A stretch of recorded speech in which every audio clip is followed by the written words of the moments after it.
आजचा सवाल sponsored by Kohinoor group आणि कॉस्मॉस बँक.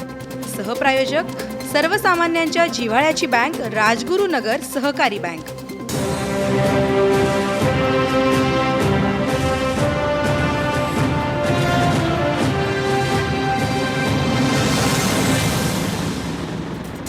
नमस्कार, मी आशिष जाधव. आजचा सवालमध्ये तुमचं स्वागत आहे.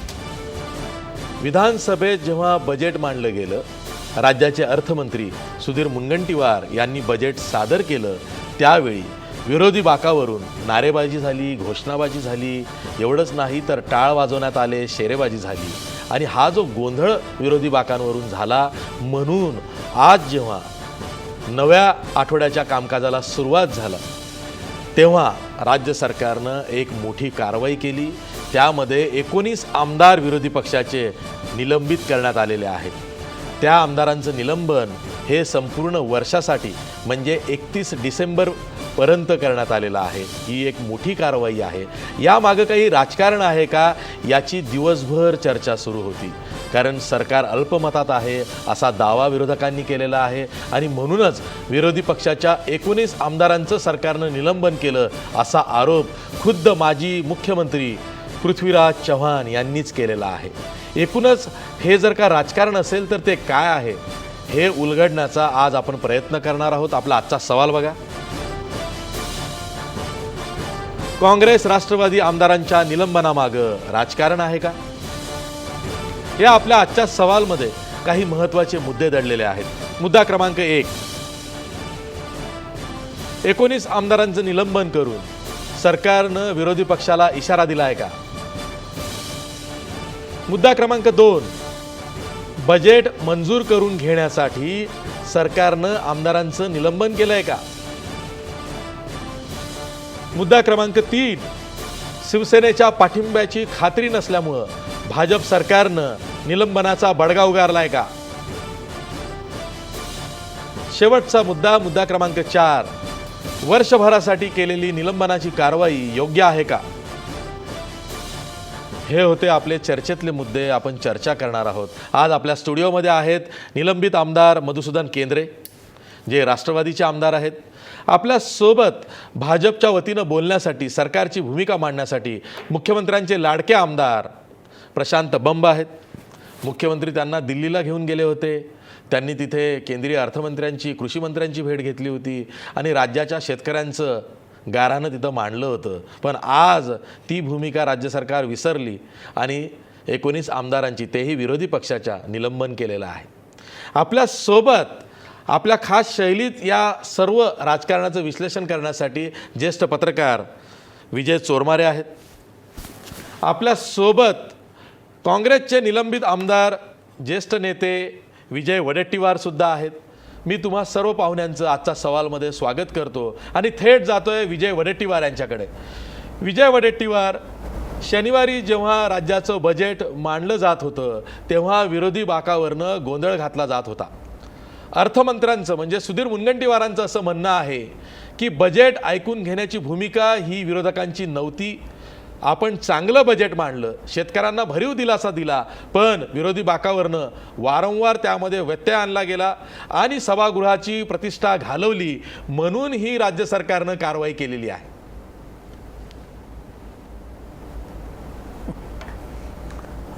आशिषजी, खरं तर सुधीर मुनगंटीवारांचं निलंबन अजितदादा पवार ज्यावेळेस वित्तमंत्री होते त्यावेळेस सुधीर मुनगंटीवार साहेबांचं निलंबन झालं. त्यामागे कारण काय होतं? त्यामागे कारण होतं की संजय गांधी निराधार योजनेच्या अध्यक्षपदी आमदारांची नियुक्ती करावी आणि त्यामुळं सगळ्यात आघाडीवर आजचे राज्याचे वित्तमंत्री त्यावेळेस होते आणि त्यामुळं त्यांना आठवडाभरासाठी 5-6 दिवसासाठी निलंबित केलं गेलं. प्रचंड गोंधळ त्यावेळेस त्यांच्या नेतृत्वामध्ये बजेट मांडताना झालेला होता. म्हणजे पूर्वी त्यांनी जे केलं तो विषय त्यांनी लक्षात घेतला पाहिजे. एक दुसरी गोष्ट अशी की आम्ही काही स्वतःच्या फायद्यासाठी तिथे घोषणाबाजी किंवा नारेबाजी केली नाही. तर या राज्यामध्ये मागील 2 वर्षामध्ये ज्या 8,000 सव्वा शेतकऱ्यांनी आत्महत्या केल्या, तुम्हाला मी या ठिकाणी सांगू इच्छितो, आजच माझ्या मतदारसंघामध्ये सिंदेवाई तालुक्यातील सिंदेवाई तालुक्यातील पेडगाव नावाचं गाव आहे, आपला पळसगाव नावाचं गाव आहे, त्या ठिकाणी करकाळे नावाच्या शेतकऱ्यांनी विष प्राशन करून आत्महत्या केली. आजची घटना, ताजी घटना आहे, आज दुपारची 12:30-1 वाजताची घटना आहे. आणि म्हणून 8,000 शेतकऱ्यांनी आत्महत्या केल्यानंतर मागील 2 आठवड्यापासून आम्ही हा मुद्दा रेटतो की शेतकऱ्यांची कर्जमाफी सरकारने केली पाहिजे. शेतकऱ्याशी संबंधित मुद्दा होता. पण हा मुद्दा कशासाठी आला की उत्तर प्रदेशामध्ये ज्यावेळेस पंतप्रधान स्वतः म्हणतात की आमचं सरकार सत्तेवर आल्यास आम्ही उत्तर प्रदेशची कर्जमाफी करू, त्यावेळेस आम्ही म्हणालो होतो की महाराष्ट्रात जर तुमचं सरकार आहे तर तुम्ही ही घोषणा केली पाहिजेत आणि शेतकऱ्यांचा 8,000 शेतकऱ्यांची आत्महत्या झाली त्याला दिलासा दिला पाहिजेत. यात गैर काय होतं? गेले 2 आठवडे आम्ही हा विषय रेटतो, सातत्यानं मांडतो. मग आम्ही गोंधळ घातला असं जर म्हणत असतील तर घोषणा करणं हा आम्ही काही कोणाच्या राजदंड पडवला नाही, त्यांच्या भाषणाच्या त्यांच्या जवळ गेलो नाही, आम्ही आमच्याच बाजूला होतो, आम्ही आमची भूमिका मांडत होतो. त्या अर्थसंकल्पामध्ये 1 रुपयाची तरतूद शेतकऱ्यांच्या कर्जमाफीच्या संदर्भात नव्हती. आणि अशा परिस्थितीमध्ये जर आम्ही आमचा जो शेतकऱ्यांचा आवाज आहे एक विरोधी पक्ष म्हणून त्यांच्या वेदना जर मांडायचा आम्ही प्रयत्न केला, यात गैर काय? मुळात प्रश्न असा येतो की या सरकारने वारेमाप घोषणा केल्या. आज शेतकऱ्यावर ही पाळी का आली? तर त्यांचे शेतमालाचे भाव पडल्यामुळे आले.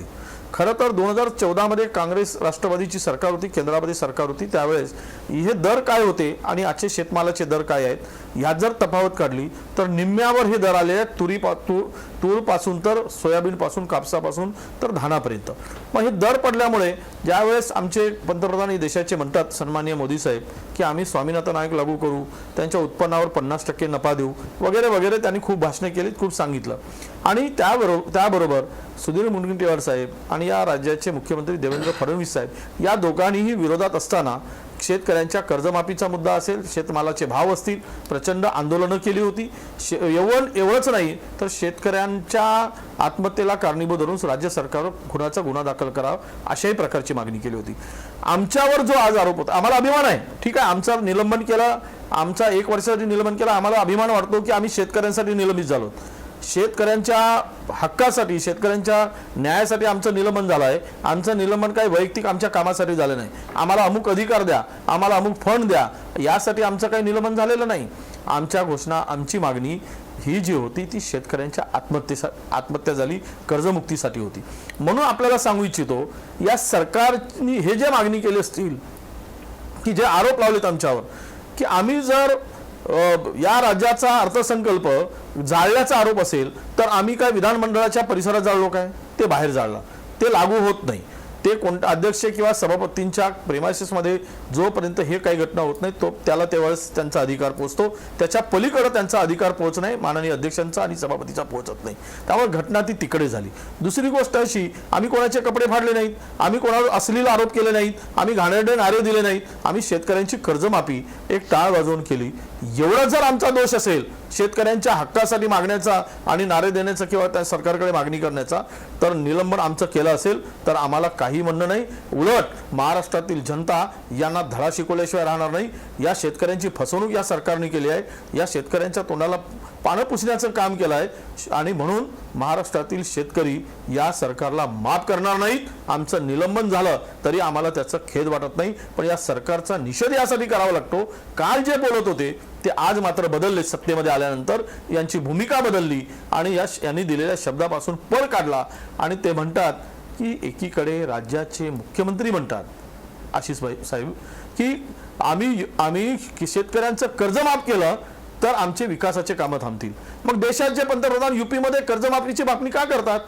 मग देशाची कर्जमाफी, भारतातील जर शेतकऱ्यांचं कर्जमाफ झालं असेल तर मला एक सांगा आपण की मग त्यावेळेस विकास कामावर परिणाम होणार हे माननीय पंतप्रधानांच्या लक्षात आलं नाही का? मग हे देवेंद्रजींच्याच लक्षात कसं आलं?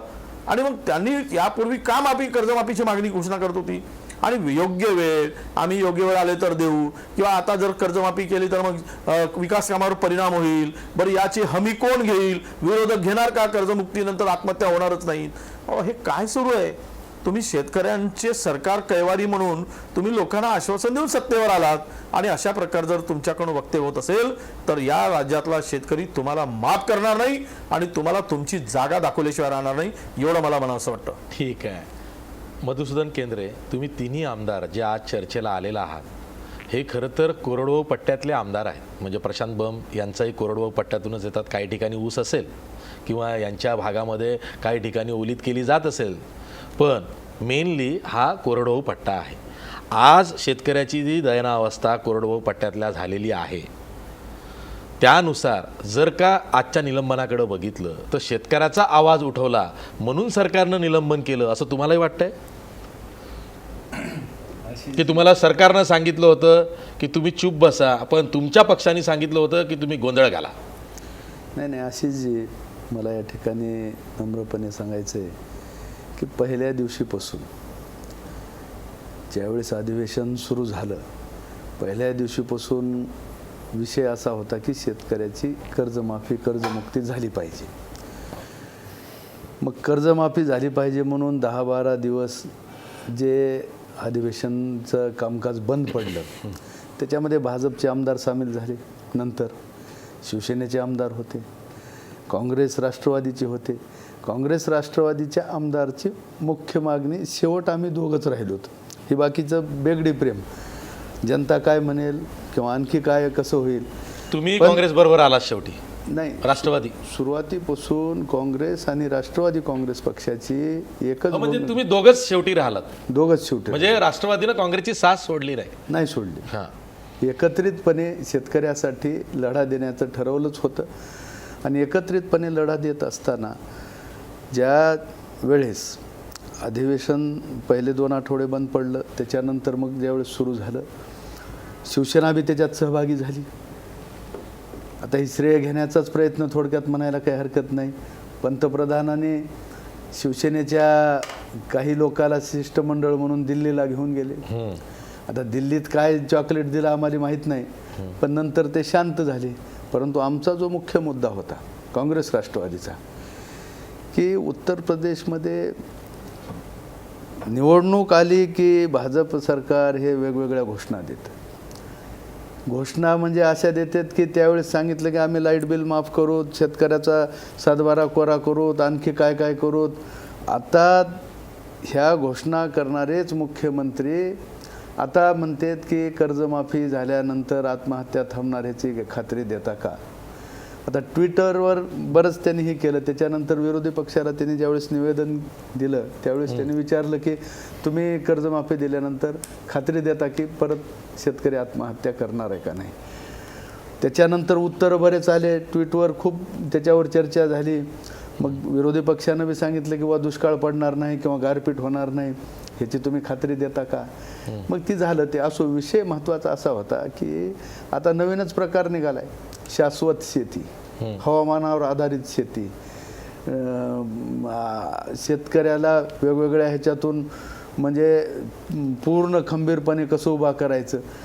आता आपण जर बघितलं तर माझा जिल्हा हा सुपीक जिल्हा आहे, ज्याच्यामध्ये सगळ्यात जास्त इरिगेशन हे परभणी जिल्ह्यात आहे. कापूस आणि सोयाबीन ऊसाचे सगळं पीक परभणी म्हणजे पंजाब थोडक्यात. परंतु गेल्या वर्षभराची जर आकडेवारी काढली तर साहेब 250 लोकांच्या आत्महत्या झाल्यात. परभणी जिल्ह्यासारख्या ठिकाणी 250 लोकांच्या आत्महत्या झाल्यात. अधिवेशन चालू असताना मध्यंतरी कर्जमाफीचा मुद्दा झालेला असताना चालू असताना मध्येच गारपीट झाली. भयानक परिस्थिती होती. गारपीट आमच्या परभणी जिल्ह्यामध्ये एवढ्या मोठ्या प्रमाणावर नुकसान झालं त्याच्यात परत गेल्या 3 वर्षापासून तर दुष्काळ होता. यावर्षी कसं ना कसं पीक आल्याच्या नंतर शेतमालाला भाव नाहीत. टमाटे लोकांनी रस्त्यावर टाकले, कांदे फेकून दिले, भाजीपाला असा फुकट काढायला मेहनतसुद्धा त्याची मोबदला मिळत नाही, हमी भाव तर तिकडंच गेला. अशा वाईटचा असताना तुरीचं यावेळी मागच्या वर्षी तूर 150 रुपये 100 रुपये क्विंटल झाली. पण यावर्षी अशी साहेब तुम्हाला मी सांगतो, आज जर बघितलं बारदाना वाचून खरेदी बंद आहे. आज मला मतदारसंघातून एवढे फोन आले साहेब त्याचं माप होत नाही, काटे बंद आहेत. आता मध्यंतरीच्या काळात नोटबंदी आली, त्यावेळेस लाईन लागली, त्याच्यात काही दिवस गेले. परत आता माल आपला हमी कापसामध्ये तर व्यापाऱ्याकडून एवढी लूट झाली. तुम्हाला जर पैसे चेकनं पाहिजे असतील तर हमी भावाप्रमाणे पैसे मिळतील. नगदी पाहिजे असेल तर 2200-2300 रुपयानं कापूस विकावा लागला. परत आता तुरीच्या बाबतीत हीच बोंब झाली. आता जगायचं कसं? आत्तासुद्धा ह्या आत्महत्या सुरू आहेत आणि हा काही कुठल्या श्रेय लाटण्यासाठी नाही, परंतु खरोखर शेतकऱ्याची अवस्था दयनीय अशी अवस्था आहे. आणि त्याच्यामुळं काँग्रेस आणि राष्ट्रवादी काँग्रेसनं सुरुवातीपासूनच पुढाकार घेऊन की बाबा शेतकऱ्याला कुठल्या तर प्रकारानं न्याय मिळाला पाहिजे. आता एकीकडे शाश्वत शेती सांगतात, एकीकडे लाईट. आता लाईटची तर अशी अवस्था आहे, एकीकडे सांगतात आम्ही लाईटचं आम्ही माफ केलं किंवा सूट दिली दुष्काळग्रस्त भागात. गावोच्या गाव अंधारात आहेत सर. आता शेतकऱ्यानं पैसे भरण्याची मानसिकता आहे, पण थोडं थांबा किंवा माल विकू द्या, माल आल्यानंतर भरूत, पण अधिकारी काही ऐकायला तयार नाहीत. अशा परिस्थितीमध्ये शेतकऱ्यासाठी कोणीतरी पाठीमागं उभा टाकलं पाहिजे. ते आम्ही सुद्धा शेतकऱ्याचेच मुलं आहेत. उद्या मतदारसंघामध्ये गेल्याच्या नंतर एवढ्या आत्महत्या झाल्या, काय नाही. सरकार फक्त घोषणा करणारं सरकार आहे, खोटं बोल पण रेटून बोल म्हणणारं सरकार आहे. अशा पद्धतीमध्ये आणि आमचा काय दोष आहे? अर्थसंकल्प ज्यावेळेस मांडला गेला होता सर, आता आम्ही तर पहिली टर्म आहे, नवीन आमदार आहेत. कर्जमाफी झाली पाहिजे. आम्ही काही कोणावर कॉमेंट केले नाहीत, कोणावर वैयक्तिक टिप्पणी केली नाही. कर्जमाफी झाली पाहिजे हा जर म्हणणं गुन्हा असेल आणि 19 आमदार, आता मी म्हणलं त्याच्यातले 10 राष्ट्रवादीचे आहेत, एक जास्त आहे काँग्रेसपेक्षा. तो विषय नाही. दुसरा एक विषय राजकारण. मला तर वाटते परत काही तोंड बघून बी निलंबन केलं का काय? हा, त्यावर आपण येणार आहोत. प्रशांत बम ते म्हणाले ते खरं आहे की कर्जमाफी करा ही मागणी मांडणं चुकीचं आहे का, म्हणून तुम्ही त्यांचं निलंबन केलं. तुम्ही सुद्धा ही मागणी घेऊन केंद्रीय अर्थमंत्र्यांना भेटलात ना, तुम्ही सुद्धा मुख्यमंत्र्यांशी भांडून शिष्टमंडळात स्वतःची वर्णी लावून घेतली. मग हाच न्याय जेव्हा यांनी मागणी केली तर तुम्ही त्यांना निलंबन करता. पहिली गोष्ट अशी आहे की मागणी करणं अजिबात चूक नाही, मागणी करण्याची पद्धती चूक आहे. हो. दुसरी गोष्ट अशी आहे साहेब, आपण काय मागणी करतोय की आम्हाला शेतकऱ्यांचं कर्ज माफ झालं पाहिजे. ठीक आहे, भारतीय जनता पार्टीचं म्हणणं आहे की शेतकऱ्यांचं कर्ज माफ करून शेतकरी त्या विवंचनेतनं बाहेर पडणार नाही. त्याच्या आत्महत्या कर्जमाफी केल्यामुळे थांबणार नाहीत. त्याच्याकरता कित्येक उदाहरणं आहेत, शेकडो उदाहरणं आहेत, दिल्या गेलेली आहे. कर्जमाफी झाली तेव्हाही सांगितलं गेलेलं आहे. इतकं सांगून जर आपण चर्चेला तयार नसाल, पद्धती सांगतोय मी, मागणी आहे ना, समजा आपली मागणी आहे की बाबा कर्ज माफ केलं पाहिजे. कर्ज माफ का करायचं आहे? शेतकरी त्यातनं बाहेर निघणार. ठीक आहे, ओके, काय हरकत नाही. सांगा ना मग कसं बाहेर पडणार? प्रश्न असा आहे, शनिवारी 2 वाजता बजेट मांडायला सुरुवात झाली, त्याच्यावर येतो ना साहेब. 3:30 पावणे 4ला बजेट मांडून संपलं. त्याच्यानंतर सरकारकडे वेळ नव्हता निलंबनाची कारवाई करायला. मग 4 दिवसांनी कसं निलंबन झालं? मधल्या काळात असं काय राजकारण भाजपला सुचलं की विरोधी आमदारांचं निलंबन करावं असं वाटलं? अशी जी आपण एक विसरताय, बजेट जेव्हा संपतं त्याच्यानंतर एकही मिनिट हाऊस चालत नाही. बजेट संपल्याबरोबर आणि ताबडतोब दुसऱ्या मिनिटाला जेव्हा आज हाऊस चालू झालं त्याच मिनिटाला निलंबन झालेलं आहे. कोणत्याही 2 तासाचा अवधी गेलेला असा नाही. कोणता अहवाल सरकारकडे किंवा संसदीय कार्यमंत्र्याकडे आला की ज्यातून ही 19 लोक निलंबनासाठी निवडली गेली? सांगतो ना, बघा तुम्ही मला पुरा क्रोनॉलॉजिकल सांगू द्या. हां. यांची जी कारणं आहे आणि तुम्ही निलंबनाची गोष्ट सांगताय, बरोबर आहे की नाही? पहिली गोष्ट तुमचं आत्ताचं उत्तर देतो मी साहेब. 10 दिवस झाले, 10 दिवस यांना सुरुवातीपासून ह्यांचं हे आहे, यांना बोलायला अजिबात, ह्यांना प्रॉब्लेम असा आहे. 35 दिवस हे हाऊस चालणार, बजेटचं मोठं अधिवेशन असतं. काय मुद्दे बोलायलाच मुद्दे नाही आहे. मांडणी आपण कशी करणार? एक लुभावणी गोष्ट कोणती? शेतकऱ्यांचं कर्ज माफ करून टाका. भारतीय जनता पार्टी आणि माननीय मुख्यमंत्री महोदय सांगतायत की कर्ज माफ केल्याने आपल्याला शेतकऱ्याला बाहेर काढता येणार नाहीये. कर्जमाफीची मागणी तुमची नाहीये. प्रशांत बम आमदार म्हणून तुमची मागणी शेतकऱ्यांची कर्जमाफी व्हावी अशी नाहीये का? युपीच्या सरकारमध्ये आशिषजी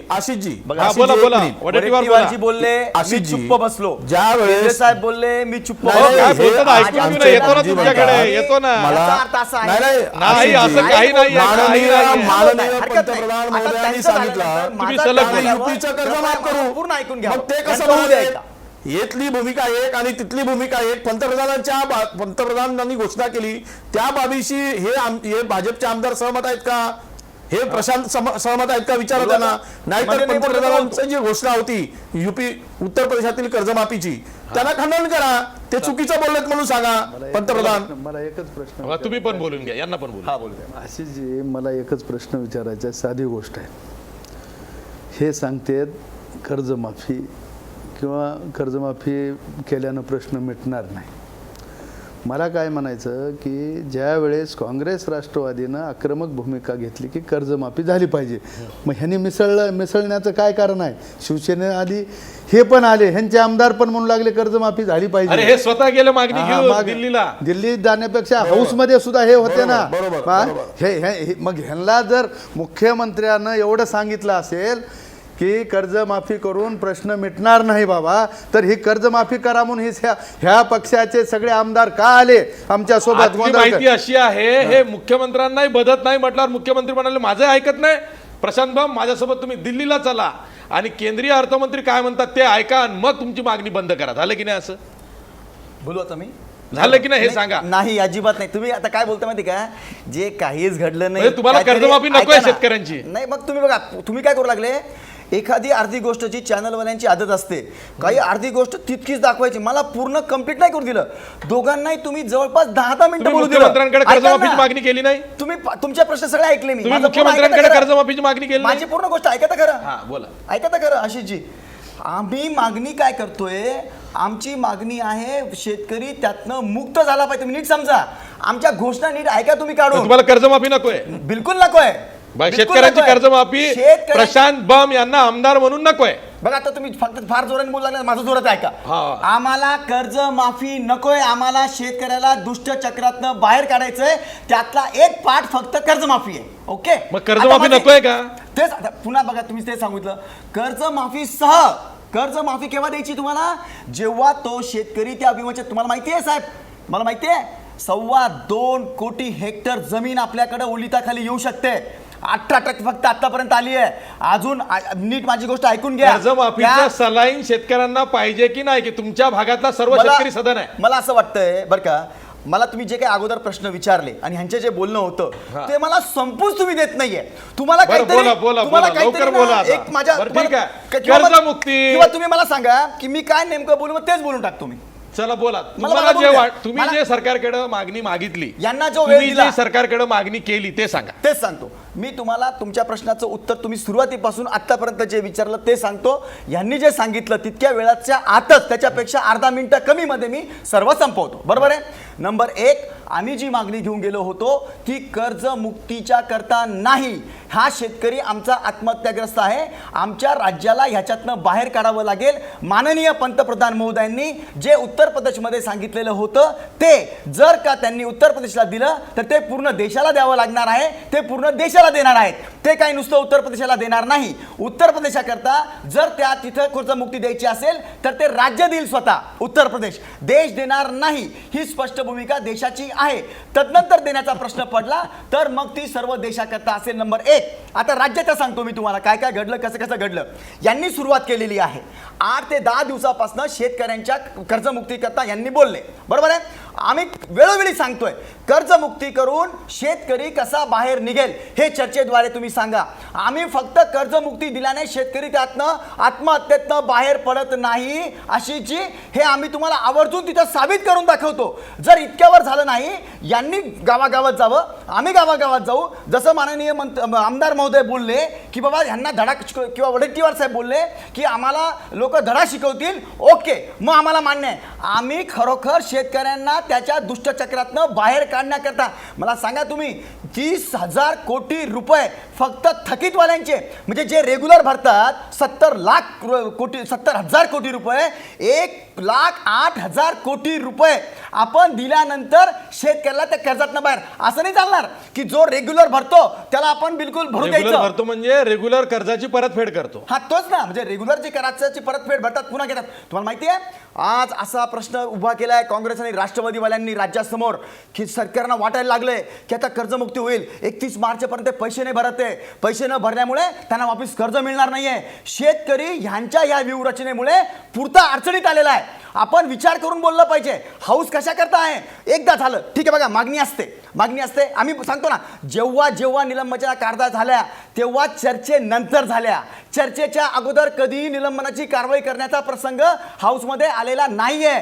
चर्चाच करायची नाही, फक्त एकच सांगायचं असं करा तरच होईल. अरे कसं करा बाबा, तुम्ही सांगा ना. आम्ही सांगतो की नाही, या पद्धतीने आम्ही चालू आणि तरच बाहेर पडू. ह्यांची रणनीती कशी आहे की राज्याला अडचणीत आणायचं, हा पैसा सगळा आहे असं अडचणीत आणायचं आणि मग आम्हाला, कारण की यांच्याकडे मुद्दे नाही आहेत. यांनी 70 वर्षामध्ये जे काही करून ठेवलं, तो विषय आता हा, खूप नाही, झालाय. नाही, नाही बरं ठीक आहे. आता हे बरं, ठीक आहे. तिसरं माझं वर्ष म्हणणं तुम्हाला चाललं लक्षात आलं आहे. का? तुमच्या प्रशांत प्रश्नाचं उत्तर बघ, द्या. तुमच्या सरकारचं तिसरं वर्ष चाललेलं आहे. आशिषजी, मागच्या सरकारने बंद करा की ते आता. नाही सांगत मी, ते नाही सांगत, तुम्ही नाही लक्षात नाही घेतलं.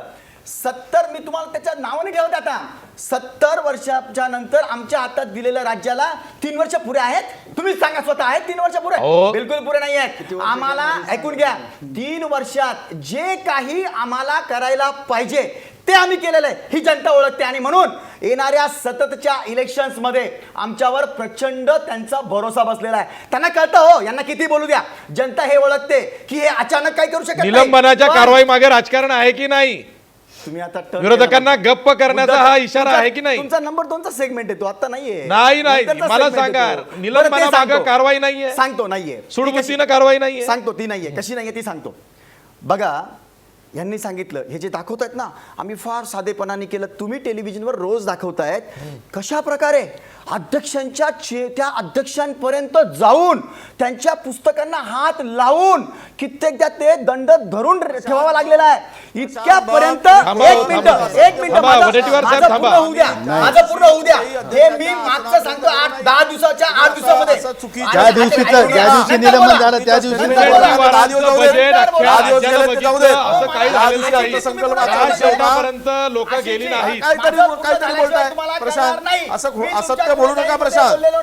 तुमचा टर्न नारळावर कृपया तुम्ही बोला. बरं, ठीक आहे, म्हणजे ठीक आहे, कळेल. ठीक आहे, ऐका ठीक नाही आहे. ऐका, बजेटच्या दिवसाचं सांगतो तुम्हाला. माननीय मुख्यमंत्री महोदयांनी सकाळी येऊन स्पेशल विनंती केली विरोधी पक्षाला, काय की बाबांनो बघा, आज शेतकऱ्यांकरताच मी पूर्ण सांगू शकत नाही, संकेत असतात. माननीय मंत्री महोदय जे आहेत नियोजन आणि अर्थ, त्यांचा तो पूर्ण अधिकार आहे. परंतु मी तुम्हाला सांगतो, विश्वास देतो, शेतकऱ्यांच्या फेवरचा हा बजेट असणार आहे. कृपया विरोधी पक्षांनी शांततेत आजचा अर्थसंकल्प ऐकून घ्यावा आणि शेतकऱ्यांच्या हिताचं नव्हतं ना त्यात, ते असं म्हणतायत. नंतर बोलायचं असतं. आहे कसा हिताचा नाहीये त्याच्यावर तो तुम्ही दुसरा चर्चा लावा. कसा हिताचा मी तुम्हाला दाखवून देतो. परंतु ते न ऐकता, बरं जर नव्हता ना तुम्हाला अगोदर माहित पडलं का? माननीय मुख्य सभागृहाचे नेते सांगतायत तुम्हाला, इतक्या दिवस झाले आम्ही ऐकून घेतोय, कृपया किमान बजेट ऐकून घ्या. बजेट ऐकून घेतल्यानंतर इतकं माननीय मुख्यमंत्री महोदय कधी झालं नाही आजपर्यंत, अशी विनंती कधीच केली नाही. माननीय मुख्यमंत्री महोदयांनी आदरयुक्त विनंती केली सर्वांना आणि खास विरोधी पक्षांना सांगितलं की बाबा रे तुम्ही ऐकून घ्या, त्याच्यानंतर तुम्हाला लक्षात येईल, मग पॉइंटवर तुम्ही बजेटवर चर्चा होते जशी आजपासून होणार होती. नाही ऐकलं, बॅनर ते सांगतात नाही म्हणून. अरे चॅनलला दिसू नये, त्या कॅमेऱ्याला दिसू नये, टाळ काय वाजवतायत, इतक्या जोरात घोषणा काय देत आहेत, बजेट कुणाला ऐकूच येऊ नये. तुम्ही स्वतः तुमच्या चॅनलवर सांगितलंय की आम्हाला कशा बातम्या तयार कराव्या लागल्या किंवा कसं ऐकून महाराष्ट्रानं ऐकलंय. सुधीर मुनगंटीवारांचं भाषण स्पष्ट ऐकायला येत होतं, मागे फक्त टाळ वाजण्याचा आवाज येत होता, घोषणाबाजी सुरू होती. निलंबना मागे राजकारण नाही. बरं ठीक आहे. प्रशांत बम जे भाजपचे आमदार आहेत ते म्हणतायत निलंबना मागं राजकारण नाहीये, पण यामध्ये काय राजकारण आहे हे आपण उलगडून पाहणार आहोत दुसऱ्या भागामध्ये, म्हणजे ब्रेक नंतर. ब्रेकवर जाता जाता आपला प्रश्न बघा. काँग्रेस राष्ट्रवादी आमदारांच्या निलंबनामागं राजकारण आहे का? 84% लोक म्हणतायत होय, काँग्रेस राष्ट्रवादीच्या म्हणजे विरोधी आमदारांच्या निलंबनामागं राजकारण आहे. पुन्हा भेटूया ब्रेक नंतर.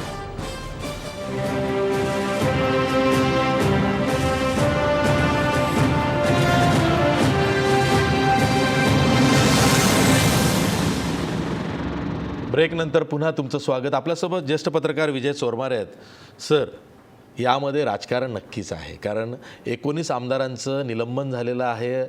आधी जी यादी होती निलंबनाची ती मोठी होती, त्यातल्या काही नावांवरती फुल्यासुद्धा आलेल्या आहेत.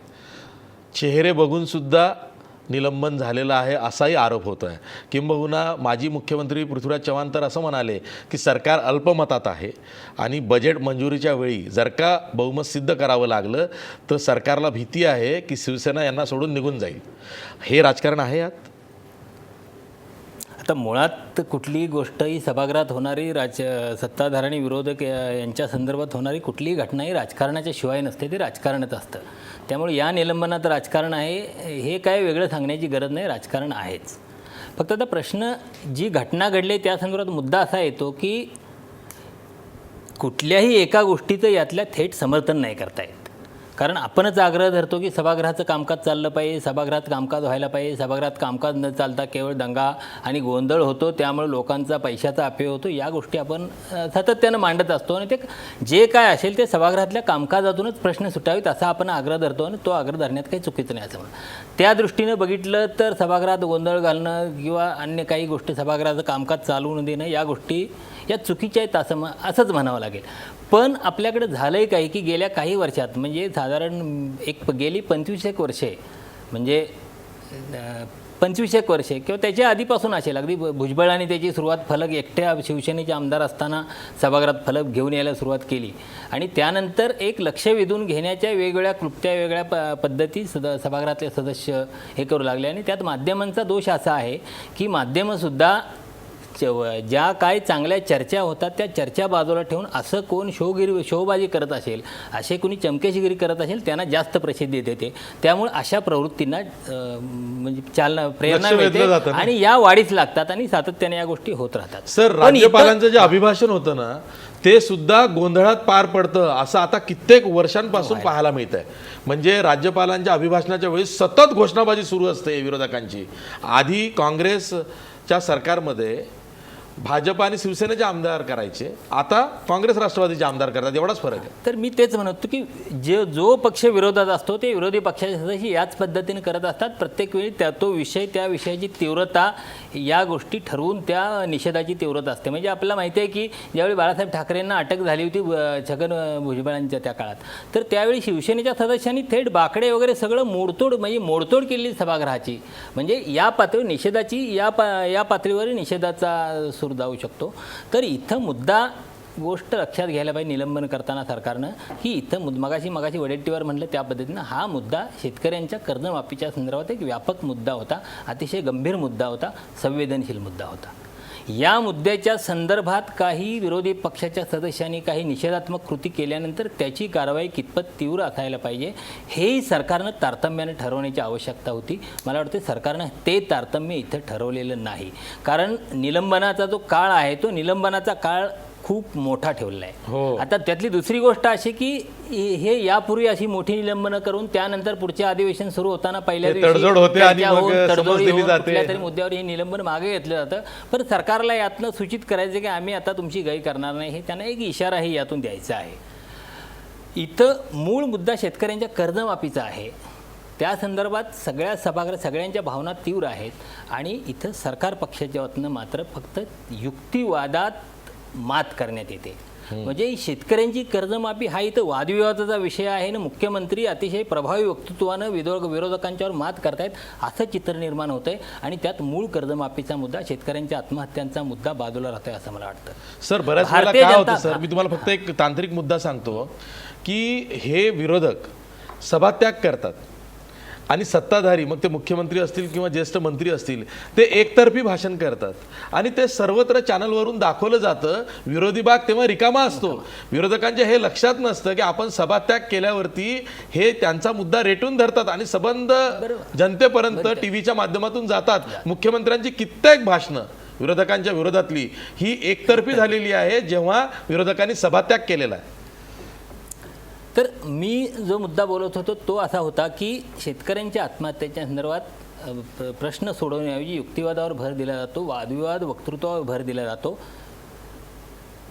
सरकारचं म्हणणं, मुख्यमंत्र्यांचं म्हणणं हे मान्य की दीर्घकालीन शेतकऱ्यांच्या या प्रश्नांच्या संदर्भात दीर्घकालीन उपाययोजना करायला पाहिजेत, याबद्दल दुमत असण्याचं कारण नाही. त्या सरकारनंच करायला पाहिजेत. मग त्यात शेतकऱ्यांना सगळ्या सुविधा बियाणापासून सगळ्या सुविधा उपलब्ध करून देण्यापासून त्यांच्या शेतीमालाला योग्य भाव देण्यापर्यंत या सगळ्या गोष्टी करायला पाहिजेत. पण त्याचवेळी महत्त्वाची गोष्ट अशी आहे की आत्ता शेतकरी टाचा घासून मरत असताना तुम्ही त्याला 10 वर्षानं तुझं कल्याण होणार आहे हे सांगण्यात अर्थ नाही. आत्ता तातडीनं शेतकऱ्याला दिलासा देण्यासंदर्भात आत्ता ज्या शेतकऱ्याच्या हातात काय नाही, ज्या आत्ता शेतकऱ्याच्या घरात काय नाही, त्याच्यासाठी तुम्ही काय करताय, त्याच्यासाठी तुमची संवेदनशीलता काय पातळीवरची आहे, हा मला वाटतं जास्त महत्त्वाचा मुद्दा आहे. आणि सरकार तो दिलासा देण्यात कमी पडतंय आणि सरकार विरोधकांच्यावर केवळ युक्तिवादात मात करण्याचा प्रयत्न करते. दुसरा मुद्दा की या प्रश्नासंदर्भात म्हणजे हे सरकार आल्यानंतर पहिल्या अधिवेशनामधून सातत्याने शेतकऱ्यांच्या कर्जमाफीचा मुद्दा येतोय. पुन्हा या सरकारचे प्राधान्यक्रम जर बघितलं तर LBTच्या संदर्भात हजारो कोटी रुपये सरकार देऊ शकतं, टोलमाफीच्या संदर्भात सरकार देऊ शकतं. म्हणजे तिथं यांच्या हितसंबंधी जे गट आहेत त्या खाजगी सावकारांना माफी त्या देतात. गटांच्या संदर्भात सरकार प्राधान्यानं तातडीनं निर्णय घेतं आणि एक व्यापक मोठा समूह आहे त्या संदर्भात मात्र केवळ आकडेवारीचे खेळ करून इथं लोकांना तिथं संभ्रमित करण्याचा विषय केला जातो. या मुद्द्यानं उचल कधी खाली ज्यावेळी उत्तर प्रदेशात अमित शहानी जाहीर केलं, भारतीय जनता पक्षाने शेतकऱ्यांची कर्जमाफीचं ते जाहीर केलं, त्यावेळी इथं महाराष्ट्रात हा मुद्दा खरं तर हे क्रेडिट पुन्हा या इथल्या विरोधी पक्षांना क्रेडिट देण्याचं काहीच कारण नाही. हे क्रेडिट अमित शहानी नरेंद्र मोदींना द्यायला पाहिजे की त्यांनी त्यांच्यामुळं उत्तर प्रदेशात त्यांनी हा प्रश्न ऐरणीवर आणल्यामुळं इथल्या विरोधी पक्षांना पुन्हा जाग आली, त्यांच्या भावना तीव्र झाल्या. खरं तर त्यांनी तिथं आश्वासन दिल्यामुळं जर मगाशी प्रशांत बंब म्हणाले बरोबर आहे, ही कर्जमाफी उत्तर प्रदेश सरकार देणार आहे, तिथं भारतीय जनता पक्षाचं उत्तर प्रदेशातलं सरकार जर कर्जमाफी देऊ शकतं तर मग महाराष्ट्रातल्या सरकार त्या संदर्भात मग एकच पक्ष असताना त्या संदर्भात तुमची वेगळी भूमिका का आहे? तुम्ही ज्या दीर्घकालीन उपाययोजना राबवणार आहात त्या राबवा, पण आत्ता तुम्ही या क्षणी तातडीनं त्यांना ते सरकार उशिराने कळलं दिल्लीला गेल्यावर. तातडीनं मुख्यमंत्र्यांना सांगावं लागलं प्रशांत बम ओरडून काय होणार नाही, तुम्ही दिल्लीला चला. आम्ही नाही म्हणजे ते उत्तर प्रदेश सरकार देणार आहे, केंद्र सरकार नाही. मग केंद्रीय अर्थमंत्री अरुण जेटलींनी प्रशांत बम यांना सांगितलं, अहो बम साहेब आम्ही कर्जमाफी देणार नाही, ते राज्य सरकारच देणार आहे. तेव्हा प्रशांत बम यांना कळलं की नाही, उत्तर प्रदेशात उत्तर प्रदेश सरकार आणि महाराष्ट्रात भाजप म्हणजे आपलं सरकार देणार.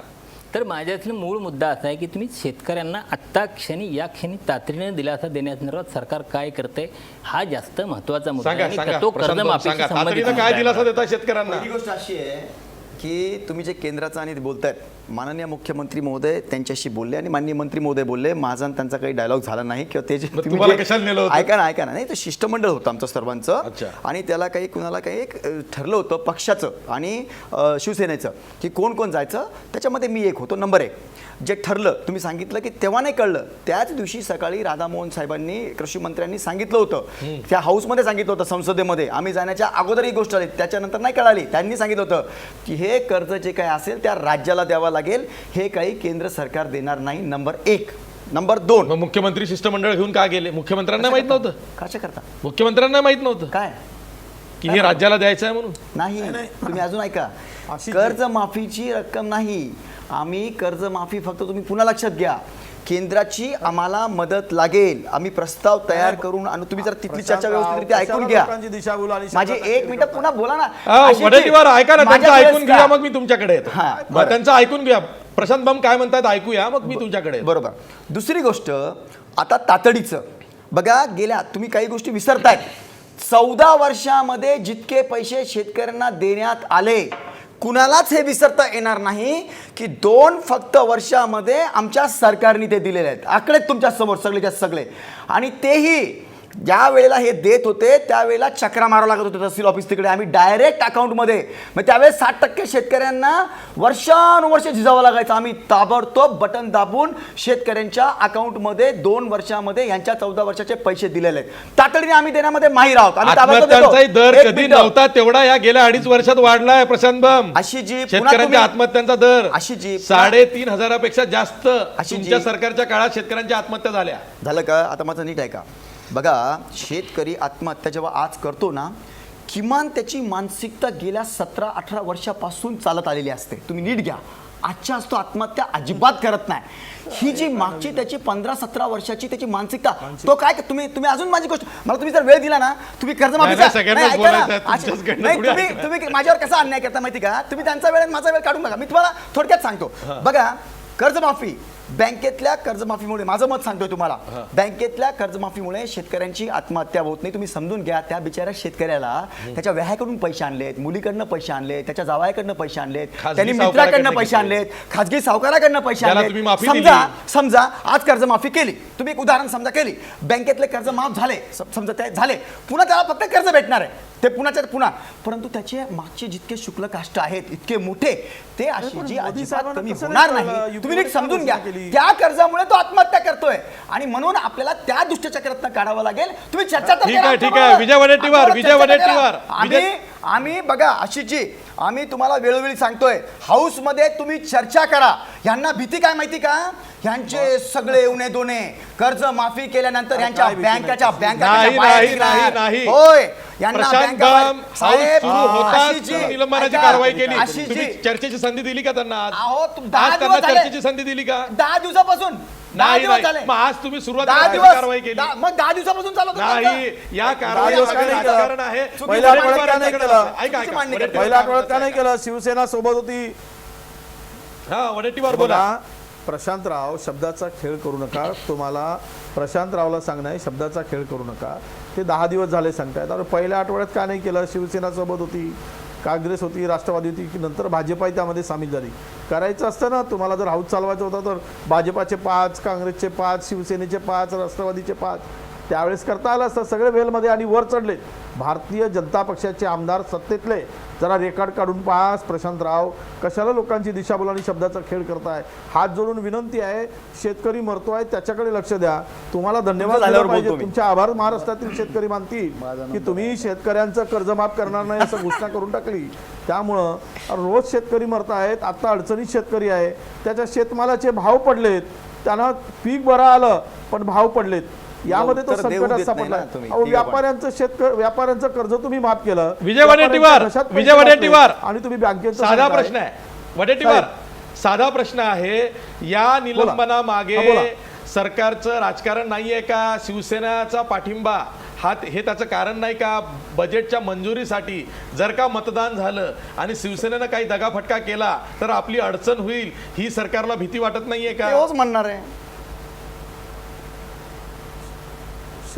हो म्हणायचं काय, वस्तुस्थिती आहे ना. अरे बाबा, तुम्हाला दिसतंय त्या हाऊस मध्ये, पण शांततेत चालवून द्या ना हाऊस house मध्ये तुम्ही. दिसतंय की शिवसेना आमच्या सोबत होती. शिवसेना आमच्या सोबत होती. प्रशांतराव दिसलं की नाही?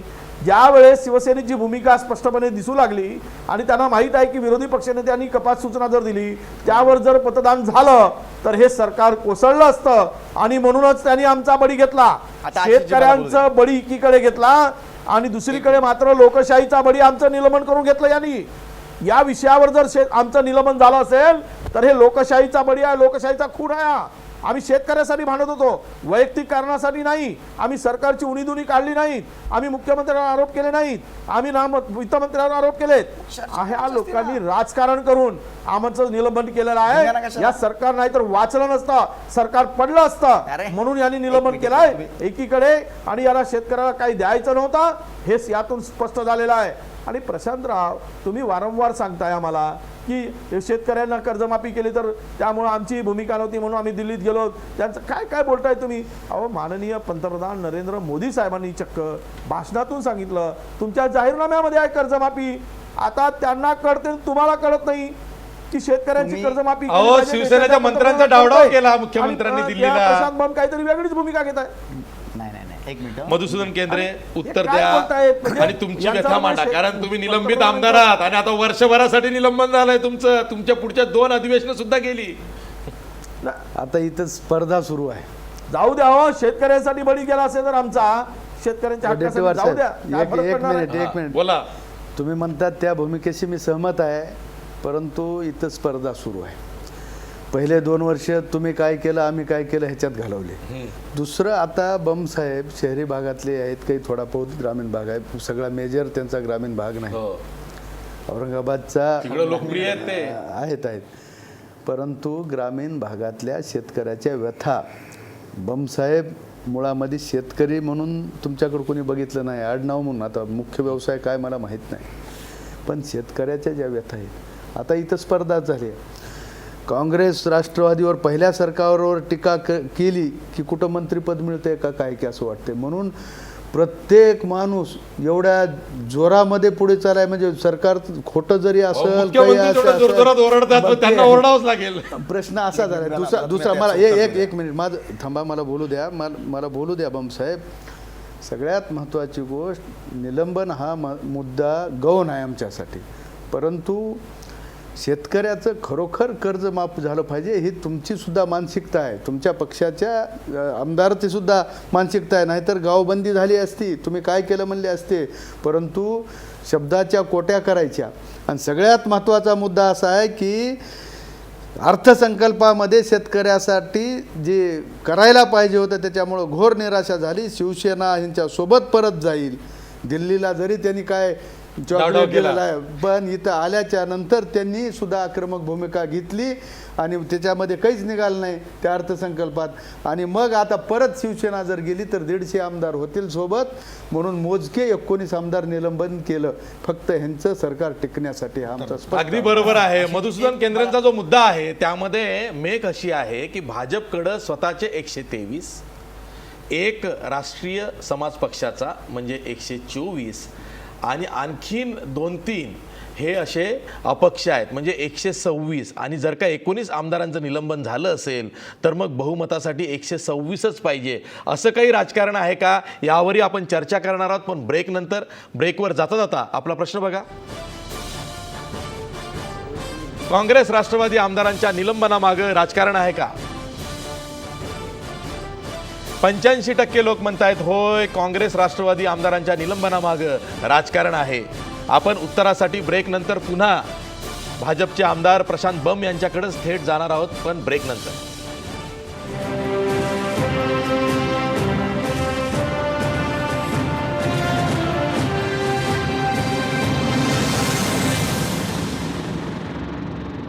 ब्रेक नंतर पुन्हा तुमचं स्वागत. प्रशांत बंब, विरोधक आक्रमक आहेत आणि बरोबर आहे की शेतकऱ्यांची बाजू त्यांना घ्यायचीच गरज आहे, कारण आज परिस्थिती अशी आहे, वेगवेगळ्या अहवालांमधून अभ्यासामधून हे पुढं आलं की जो कोरडवाहू शेतकरी आहे, जो सलग 3 वर्ष दुष्काळानं पिचला, चांगलं पीक आल्यावर नोटबंदीनं खाल्लं, हैराण झाला आहे, त्याला कर्जमाफीच्या सलाईंची गरज आहे. असं असताना ती मागणी लावून धरलं आणि त्यात पुन्हा भाजप सरकार राजकारण करून त्यांचं निलंबन करते. बघा मुद्दा काय आहे, पुन्हा तुम्हाला सांगतो मी. शेतकरी या दुष्टचक्रातनं बाहेर, तुम्ही जे सांगितले ना त्याच समस्येतनं तो बाहेर निघावा, बरोबर आहे. आणि त्याचा आवाज हे आमदार मांडत होते. तेच सांगतो ना, आमचं म्हणणं आहे नुसतं कर्ज माफी, पुन्हा लक्ष घ्या, तुम्ही जे सगळे सांगू लागले ना, आमची मतं आहेत. ते शेतकऱ्याला कळतंय कर्ज मुक्ती म्हणजे काय, लॉंग टर्म सगळ्या उपाययोजना, त्याला कर्ज घ्यायचीच गरज पडणार नाही, त्याला कर्जापासून आम्ही मुक्तता देऊ, ह्या सगळ्या नंतरच्या गोष्टी आहे. त्याला सध्या जगायला काहीच नाहीये, तो मरायला आलेला आहे, त्याला सलाईंची गरज आहे, म्हणून कर्जमाफी हवी आहे. तेच सांगतोय आणि तुम्ही ती देणार आहात. भाजप सरकार कर्जमाफी शेतकऱ्यांची देणार आहे, पण कधी? निवडणुकांच्या वेळी. त्याला आज पाहिजे कर्जमाफी, बरोबर आहे. तुमचा फक्त मी एकच शब्द काढतो, निवडणुकीच्या वेळे नाही. भारतीय जनता पार्टीला निवडणुकीच्या वेळेची काहीच गरज नाही. माननीय मुख्यमंत्री महोदय हे इतकी व्यवस्थितरित्या, साहेब नीट ऐकून घ्या, तुम्ही जे सांगितलं ना 2-3 मुद्दे की ते खाली झाल्यावर बोलतात, नाही, इतक्या गोंधळात सुद्धा खरं म्हणजे माननीय मुख्यमंत्री बोलताना गोंधळाचा विषयच नसतो. कधी मी बघितलेलं नाही, कधी नाही. सभात्याग तुम्ही जे बोलले ना, बिलकुल नाही. भरलेल्या हाऊसमध्ये, विधान परिषदेत, विधानसभेत माननीय मुख्यमंत्री महोदयांच्या ज्या भावना आणि जी त्यांची मांडणी असते ह्यांच्याकडे काही उत्तर नसतं. मांडणी का असते, सच्ची असते, हृदयातनं असते, त्यांनी त्यांची ॲक्शन घेतलेली असते आणि म्हणून त्यांच्या बोलण्याला एक वेगळं वजन प्राप्त होतं. हे तुम्हाला जनतेने वेळोवेळी दाखवून दिलेलं आहे. तुम्ही फक्त काय शब्दाचे खेळ खेळू लागले की नाही, तुम्ही आता 2-3 वर्ष झालेले आहात, तेच सांगू नका. अरे बाबा, आता समजा 2000 लोक आहेत आणि आपल्याकडे 100 रुपये, त्याच्यात आम्हाला मॅनेजमेंट करावी लागेल ना. आम्ही नुसतं 100 रुपयाला बजेट मधून तुम्ही शेतकऱ्यांना काय दिलासा दिला सांगा. हा सांगतो. 8,000 कोटी रुपये साहेब, नीट ऐकून घ्या. स्वातंत्र्यानंतर यांच्या सरकारमध्ये 1500-1700 कोटीच्या वरती गेले नाही. मागच्या वर्षी 7,000 कोटी, या वर्षी 8,000 कोटी, मागच्या वर्षी 27,000 कोटी. यावर्षी 23,000 कोटी सगळ्या शेतकऱ्यांच्या योजना आहे. जरा बजेट तेच तर सांगतोय, यांनी बजेटची होळी करावी, यांना काहीतरी वाटलं पाहिजे होतं. आणि हीच तर बाब आहे, आम्ही नुसतं दबावात येऊन तुमच्या ह्याच्यामध्ये नाही, आम्हाला कर्जमाफी, तुम्ही जे बोलले बरोबर आहे, कर्जमाफी योग्य वेळेला सगळी निवडणुकीच्या वेळी मॅनेजमेंट तुम्ही करून, देणार. निवडणुकीच्या वेळेला बिलकुल नाही. तुम्हाला कळेल, आम्हाला निवडणुकीची बिलकुल भीती नाही, कारण की आम्हाला माहिती आहे की आम्ही कोणत्या परिस्थितीमध्ये वागत आहोत त्याचं भान ठेवून आम्ही चालतोय. आम्हाला शेतकऱ्यांना आम्हाला भूलथापा नाही द्यायच्या, आम्हाला विनाकारण. तुम्हाला माहिती आहे, ही जर कर्जमाफी दिली तर आजच आम्ही सगळं निवडणूक, हेच तर आहे मग ते तंत्र. परंतु नाही, नुसतं आपण त्या निवडून येण्याच्या दृष्टीनं बघत नाही. भारतीय जनता पार्टीचा तो विचार नाही. आम्ही वेळोवेळी हे साबित करून दाखवलेलं आहे. आणि हे काही पण बोलो, हे शेतकरी राजा ओळखतोय, आम्हाला प्रत्येक वेळेस तो साथ देतोय, पुढच्या वेळेस पण तो नक्की देणार आहोत. आम्ही बघा कर्जमाफी पण करणार, त्यांना दुष्टचक्रातनं बाहेर पण काढणार, पण ह्यांच्याकरता नाही. तुम्ही नीट अशी जी मला सांगा ना, तुम्ही मागच्या वेळेस कर्जमाफी झाली, 18% शेतकऱ्यांना पैसे भेटले साहेब. मराठवाडा आणि विदर्भाच्या किती, फक्त 18%. यांच्या संस्था आणि त्यांना सगळे 72% पैसे भेटले. त्यांच्या खात्यात टाका ना, तुम्हाला कोणी अडवलं कोणाच्या आता? खात्यात? बँक खात्यात टाका अहो, शेतकऱ्याच्या. ते नाही येत ना त्याच्या. तुम्ही ऐकून घ्या, ते का नाही करू शकत? पश्चिम महाराष्ट्रामध्ये एका एकराला शेतकऱ्याला 50,000च्या वरती, 40,000च्या वरती भेटतं, आणि मराठवाडा विदर्भाला एका एकराला फक्त 10,000 रुपये भेटतात. तुम्ही हे गोष्ट लक्षात घ्या. ठीक आहे, हे आर्ग्युमेंट जुनच आहे. आर्ग्युमेंट नाही, जुनं विजय नाहीये. चोरमारे, लास्ट तो fresh कमेंट अशी आहे की शेतकऱ्यांना- शिवसेनेनं मागणी केली आहे की निलंबन आमदारांचं मागे घेतलं पाहिजे. आता शिवसेना सुद्धा निलंबित आमदारांच्या बाजूने आहे. अशी जी अर्धा मिनिटं घेतो फक्त शेवटचा. तुम्ही जे सांगितलं ना की सरकार पडणार आहे शिवसेना, बिलकुल तुम्हाला माहिती आहे, अर्थसंकल्प भारतीय जनता पार्टी एकट्याने नाही मांडला.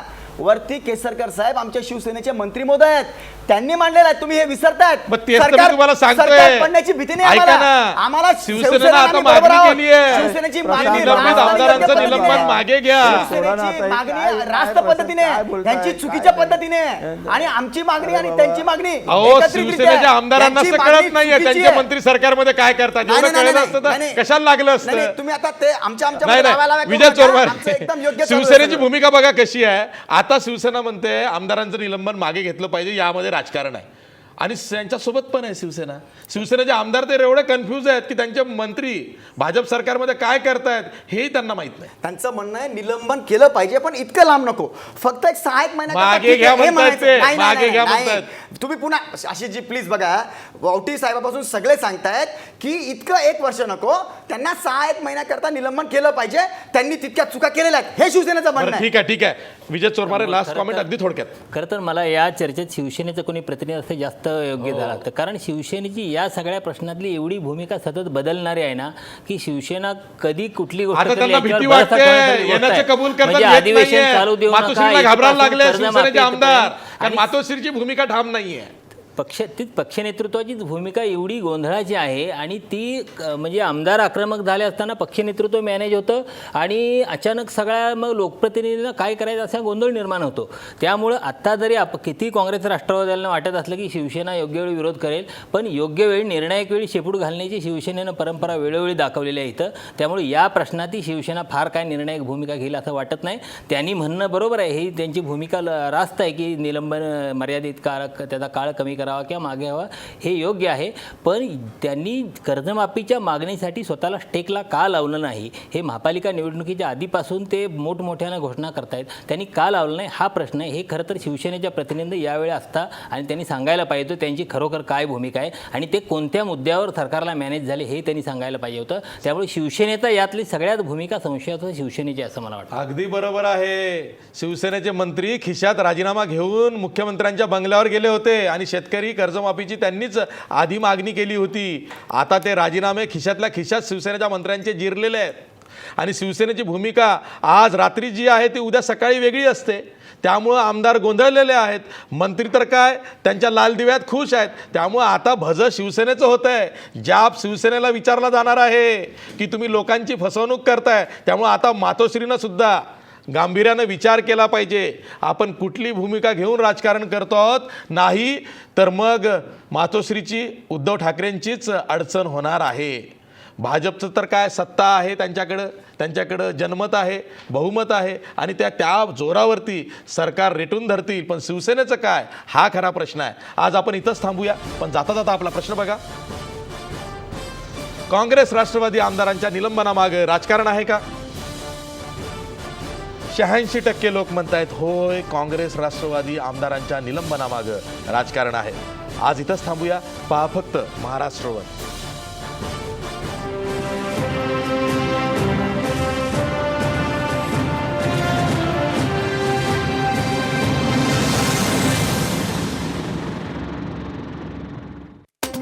आजचा सवाल स्पॉन्सर्ड बाय कोहिनूर ग्रुप आणि कॉस्मॉस बँक.